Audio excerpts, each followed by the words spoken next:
Okay, alamin po natin mga sangkay itong matinding banggaan ngayon ng Amerika at laban po sa isang malaking grupo dyan sa Middle East na sinusuportahan po o back up po nitong Iran. Walang iba kundi ang Houthi. No, ito po yung grupong ito ang nagaharang sa mga malalaking barko dyan sa Red Sea na kung saan kinukuha po ang mga kargamento at mukhang ang plano po nito pabagsakin po yung global market, no? Well, alamin po natin ang situation, but before we start guys, paki-subscribe po muna yung ating YouTube channel. So sa baba ng video na to makikita niyo po yung subscribe button. Pindutin niyo lamang po yan, tapos i-click niyo yung bell at i-click niyo po yung all. At kung kayo ay nanonood sa Facebook, huwag niyo pong kailimutan na i-follow ang ating Facebook page. So ito po yon.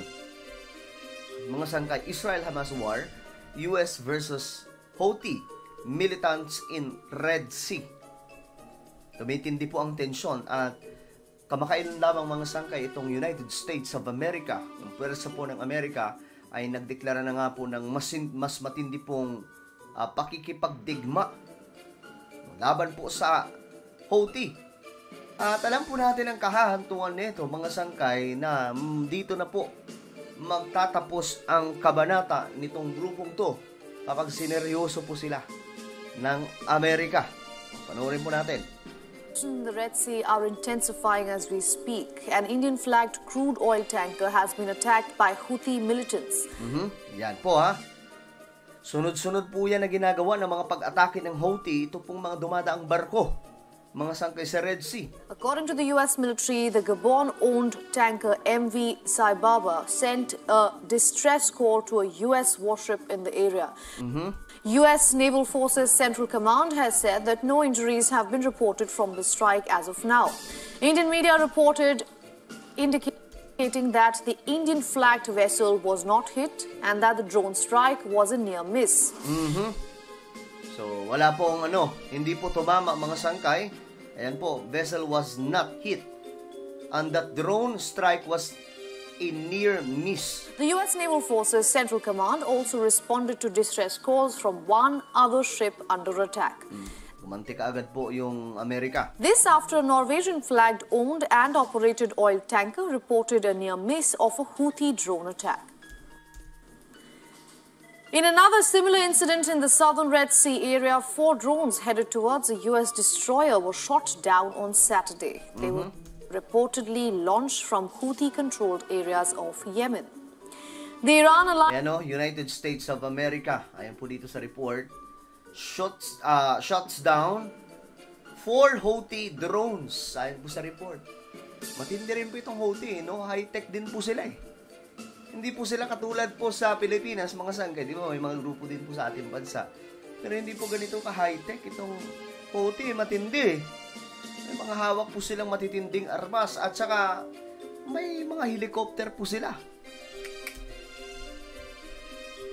Tingnan po natin ang balitang to. Kasi alam nyo, nagsimula ang lahat ng ito nung nagkaroon po ng digmaan ang Israel. At dito po nabuksan mga sangkay yung katotohanan tungkol po sa maraming mga grupo dyan sa Middle East na sinusuportahan nitong Iran. So yan po yung kanilang ginagawa dyan. Houthis who control much of Yemen have disrupted world trade for weeks. They have attacked ships passing through a strait at the southern end of the Red Sea in what they say is a response to Israel's war against Gaza. Ginagamit lamang po nila ang Israel sa panggugulo nitong Houthi. And for the latest on this story, our principal diplomatic correspondent Siddhant Simbul has sent us a report. The developments of Saturday impact India in a major way. 2 incidences took place on Saturday. One is the attack of the coast of India on MV Camp Pluto. Now, Pentagon has been claiming that it was because of an Iranian drone, but there hasn't been any word from the Indian Navy. Maganda itong ginagawa ngayon ng Houthi mga sangkay kasi itong kanilang mga pinapabagsak ng mga malalaking barko, ito po yung mga nagdi-deliver po ng mga oil sa iba't ibang panig ng mundo. Halimbawa na lamang po yung papunta po sa western countries. Kaya naman mga sangkay, delikado po talaga ditong Houthi kasi once na ang Amerika, seneryoso po sila sa digmaan, magkakaroon po talaga sila ng mas malaki pang problema. We know how powerful American forces, American military.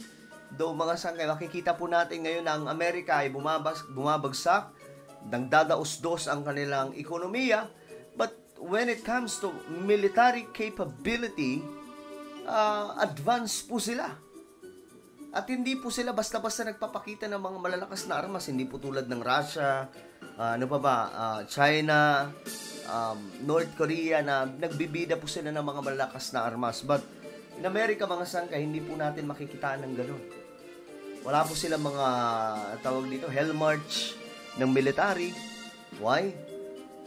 Ang tingin ko dito, may pinoprotektahan po sila na ayaw po nila mabisto ng kanilang mga kalaban kung gaano po sila kalakas at kung ano po yung mga kagamitan nila na tinatago. No? So, delikado itong ginagawa ng Houthi kasi pag sineryoso po talaga sila ng USA, may kalalagyan po sila.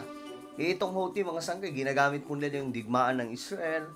Kamo daw itong Israel, ganito yung ginagawa doon sa kanilang mga kalaban. Marami pong nadadamay. Well, tingin ko mga sangkay, reason na lamang po ito. Gusto lang po talaga nitong Houthi magpakitang gilas at makita ng buong mundo kasi ngayon binabalita na po sila. Kaya nga lang guys, we know how powerful United States of America when it comes to military. Kaya naman mali po sila ng binangga ngayon. Kaya nga po nakaraan mga sangkay, ang backup po nila, di ba, Iran. Ngayon ang Iran, dahil nga po nag-worry na sila sa ginagawa ng Amerika kasi sa sobrang bad trip ng US government, nagkaroon po ng parang all-out war against Hamas. Not Hamas, against Houthi. So, paano na ito ngayon, mga sangkay? Paano nang gagawin ng Houthi ngayon? Kung patuloy nilang gagawin ito, mas lalo po nilang ilalagay sa alanganin ang kanilang sarili. Yung ng mga barko, pangaharang, at saka kinukuha po kasi talaga nila yung mga barko. So, sila na lamang po mag-isip kung tama ba yung kanilang pinapasok, no? Well, anyway, bago tayo magtapos, ano po ang inyong komento tungkol po dito? Mga sangkay, just comment down below. And now, guys, I invite you, please subscribe my YouTube channel, Sangkay Revelation. Lalong-lalo na po yung mga born-again Christians dyan. I'm sure magugustuhan niyo po yung mga topic natin dito dahil patungkol po ito sa Biblia. Ano nga ba yung kaganapan sa ating mundo ngayon related in the Bible? Prophecy. Naku, magaganda po yung topic natin ngayon, mga sangkay. Kaya naman, hanapin niyo po ito sa YouTube, Sangkay Revelation. Kapag nakita niyo na, click the subscribe, click the bell, and click all. So, ako na po ay magpapaalam hanggang sa muli. This is me, Sangkay Janjan. Palagi niyo pong tatandaan that Jesus loves you. God bless everyone.